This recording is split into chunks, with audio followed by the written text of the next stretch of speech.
అందరికీ నమస్కారం. నేను మీ కిరాకార్పేని. నిన్న రోజా జూన్ 4వ తారీఖు అంటే కూటమి అధికారంలోకి వచ్చే సంవత్సరం అయింది. ఆ సందర్భంగా ఆవిడ అనుచిత వ్యాఖ్యలు చేస్తూ ప్రజలకి కూటమి ప్రభుత్వం చెవులో పూలు పెట్టింది, వెన్నుపోటు దినోత్సవం అని చెప్పేసి రోడ్ల మీద తెగ తిరిగింది. తిరిగిన చోటే తిరిగింది, ఎడబడితే అడి తిరిగింది, చేతులు ఇది పెట్టుకుంది, ఇంత పూలు 2 ఎడ పెట్టుకుంది. సరే, అవి పూల ఏప్రిల్ పూల వైఎస్ఆర్సీపీగా తర్వాత తేల్చుకుందాం. ఇక్కడ రోజా ఏమంటుందంటే, గడిచిన ఈ సంవత్సర కాలంలో కూటమి ప్రభుత్వం ప్రజలకి మొండి చేయి చూపించింది, ఏమీ చేయలేదు, వాళ్ళు వెనుపోటు పొడిచింది, వాళ్ళని ఫూల్స్ చేసింది అంటుంది. నేను ఇప్పుడు మాట్లాడుతూ ఉన్నా. ఈ గడిచిన కాలంలో పింఛన్లు జగన్మోహన్ రెడ్డి హయాంలో గెలిచిన మొదటి నెలలోనే 3,000 రూపాయలు పింఛన్లు ఇస్తానని చెప్పి జగన్మోహన్ రెడ్డి అంటే 4 సంవత్సరాలకి కానీ 3,000 చేయలే.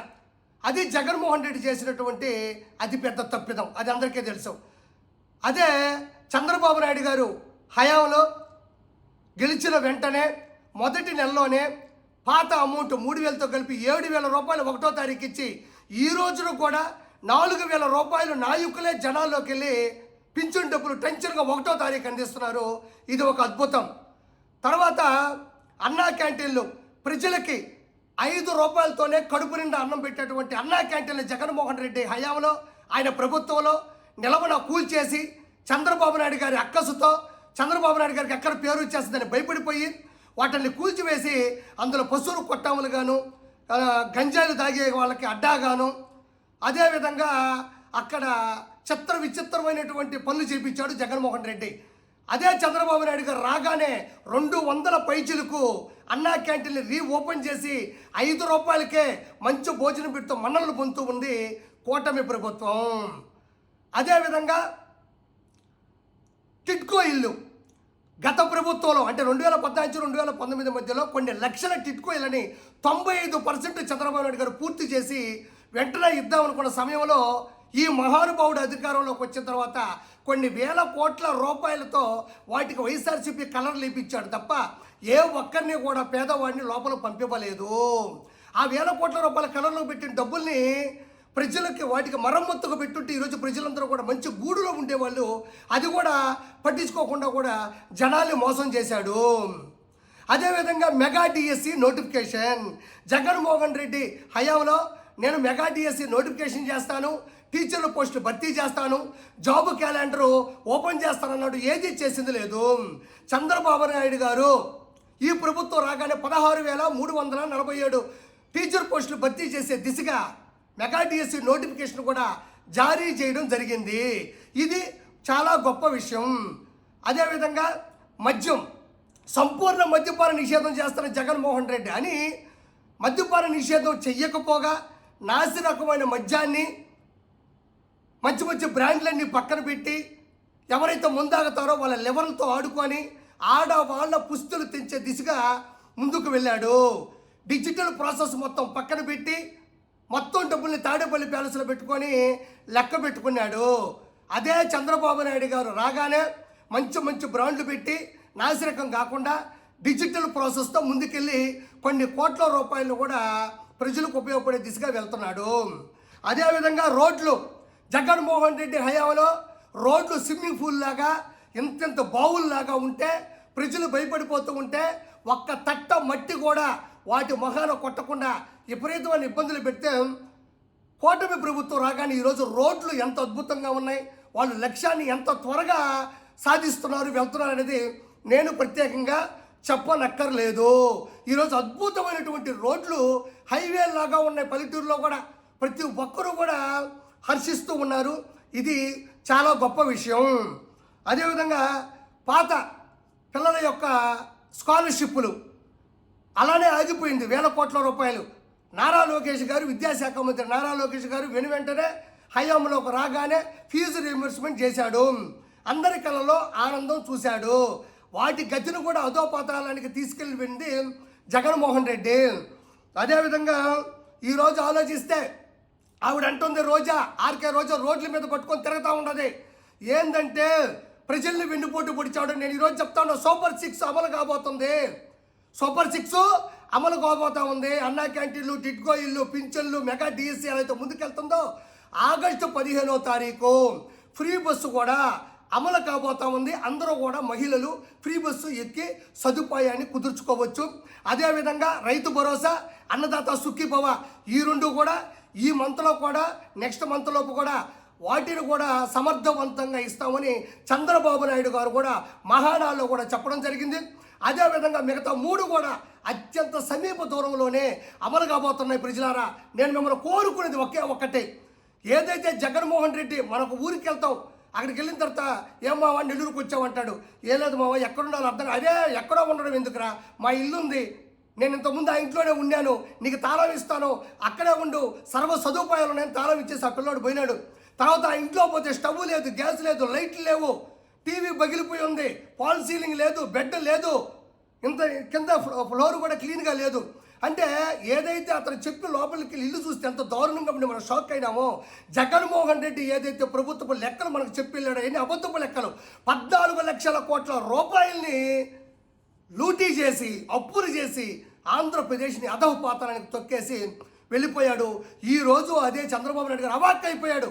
దొంగే, దందాదారుడే, అబద్ధాలు చెప్పేవాడే, హత్యా రాజకీయాలు చేసేవాడే, కానీ ఇంత దారుణంగా 14 లక్షల కోట్లు అప్పు చేసి ఉంటాడని చంద్రబాబు నాయుడు గారు కూడా ఊహించలేకపోయాడు. కాబట్టి ఇప్పుడు ఆయన చేసిన అప్పుల్ని వడ్డీ కడుతూ సూపర్ 6ని అమలు చేసుకుంటూ రోడ్లు ఒకటి కాదు కదా, అన్ని దారుణం నీచేతనిస్తే దిగజార్చారు. కాబట్టి ప్రతి ఒక్కటి చాలా సంస్కారబద్ధంగా చేసుకుంటూ ముందుకు వస్తున్నాడు. అన్నీ అమలు కాబోతున్నాయి. ఇప్పుడు చెప్పు రోజా, 3 రాజధానులు అన్నాడు.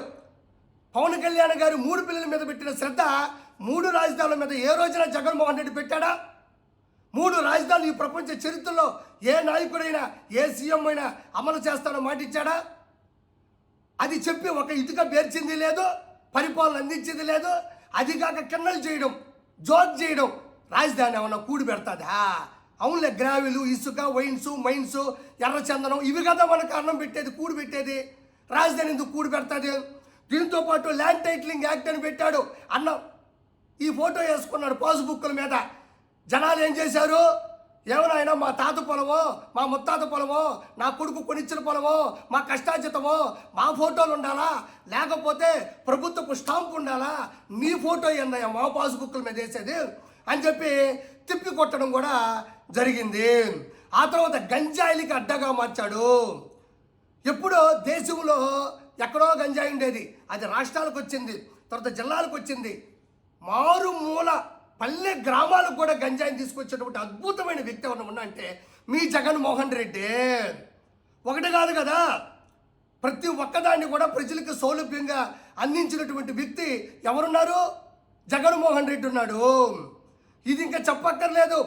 ఎక్కడైనా ఉదాహరణ చెప్పాలంటే సర్వే రాళ్ళ మీద అన్నబొమ్మే, క్రికెట్ ఘాట్ల మీద అన్నబొమ్మే, ఏ ప్రభుత్వ కార్యాలయం చూసినా అన్నబొమ్మే, తిరుమల కొండ మీద అక్కడ పనిచేసే వ్యక్తులకి గవర్నమెంట్ ఇచ్చేటువంటి స్థలాల పాసు పుస్తకాల మీద కూడా అన్నబొమ్మే. అందుకే ప్రజలకు అన్నకు బొమ్మ చూపించారు. అది కాక సొంత చెల్లిని, కన్న తల్లిని, బాబాయిని పైకి పంపాడు, బయటికి పంపాడు. ఇవన్నీ నీకు తెలుసు కదా, ఎలా మాట్లాడుతావు నువ్వు? చంద్రబాబు నాయుడు గారు 1 ఇయర్లోనే 14 లక్షల కోట్ల రూపాయలు అప్పున్నా కూడా 75 సంవత్సరాల వయసులో కూడా నవ యువ కుర్రాడులాగా పరిగెడుతూ స్వర్ణాంధ్ర దిశగా పరుగులెడుతున్నాడు. నేను ఇప్పుడు ఒక మాట చెప్తా ఉంది రోజా, ఏంటంటే ఆవిడ చెప్పే మాట ఏంటంటే కొంచెం అనుచిత వ్యాఖ్యలే. ఈవీఎం మిషన్లు మోసం చేశాయి అంటుంది రోజా. ఒకటి గుర్తుపెట్టుకో, ఈవీఎం మిషన్లు అనేవి ఆర్కే రోజాను జగన్మోహన్ రెడ్డి కాదు మోసం చేయడానికి. అవి ఈవీఎం మిషన్లు ప్రాణం లేని, చలనం లేని వస్తువులు. అవి జగన్మోహన్ రెడ్డో రోజానో కాదు, నిలువున మోసం చేసి దోచుకొని దోపిడీ చేయడానికి. 2019లోనూ మోసం చేయలేదు, 2024లోనూ మోసం చేయలేదు, 2029లో కూడా మోసం చేయలేదు. మీరు ప్రజల్ని మోసం చేశారు కాబట్టే ప్రజలు మీకు ఓట్లు వేస్తారని నమ్మించినట్టు యాక్టింగ్ చేసి కూటమి ప్రభుత్వానికి దద్దరిల్లేటట్టు ఓట్లేశారు. ఈవీఎం మిషన్ల మీద తొయ్యమాక. ఇంకొకటి, ఈవీఎం మిషన్లు అంటున్నావు, నీకు దమ్ముంటే, నీకు ధైర్యం ఉంటే ఈవీఎం మిషన్లు తీసేద్దాం. చీటీలు వేస్తారు కదా, గుర్తులు ఉంటాయి కదా, సైకిలు, ఫ్యాను, అట్లా మనము చీటీల పోలింగ్ పెట్టుకున్నాం. చీటింగ్ పోలింగ్ కాదు, చీటీల పోలింగ్ పెట్టుకున్నాం. ప్రజలందరూ వస్తారు, ఉదయం నుంచి సాయంత్రం అదా జరుగుతారు. ఈసీ ఉంటుంది, సిట్ ఉంటుంది, ఎలక్షన్ కోడ్లో అమలు జరుగుతుంది. కొన్ని వేల కెమెరాల సాక్షిగా అందరూ వచ్చి ఓట్లేస్తారు. ఈ 170 నియోజకవర్గాల్లో ఎవరైతే ఓడిపోయారో ఈవీఎంల వల్ల నీకు పూర్తి డౌట్ ఉంటుందో వాళ్ళకి ఎలక్షన్స్ జరిపిద్దాం. చీటీలు పోలింగే చేద్దాం, ఈవీఎంలు వద్దు. అప్పటికప్పుడే లెక్క పెట్టాలి. ప్రజలందరూ లైవ్లో చూస్తూ ఉంటారు, ఏ తప్పు జరగదు. నీకు దమ్ముంటే నువ్వు కానీ, మీ అన్న కానీ, మీ అన్నకు సంబంధించిన మనుషులు కానీ ఎవరైతే ఓడిపోయి ఉన్నారో వాళ్ళ నుంచి నిలబడి గెలవని తస్మాత్.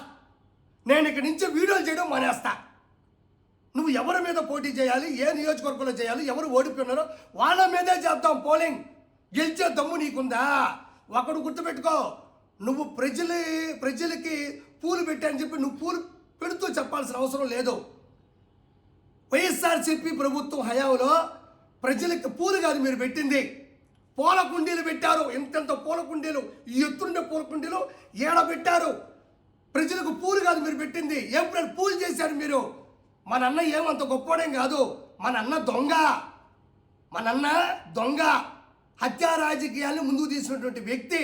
కాబట్టి నువ్వు రోడ్ల మీద పడి ఒక కార్డు పెట్టుకొని చేతిలో పూలు పెట్టుకొని నువ్వు అరుచుకుంటా పోతా ఉంటే నమ్మే జనాలు లేరు. 100% ప్రజలారా, కూటమి హయాంలో, కూటమి ప్రభుత్వంలో, ఈ మంచి ప్రభుత్వంలో మీకు, మీ పిల్లలకు ప్రతి విషయంలో కూడా మంచి జరుగుతుందని నేను గుండెల నిండా ఆత్మవిశ్వాసంతో చెప్తా ఉన్నా. Thank you so much.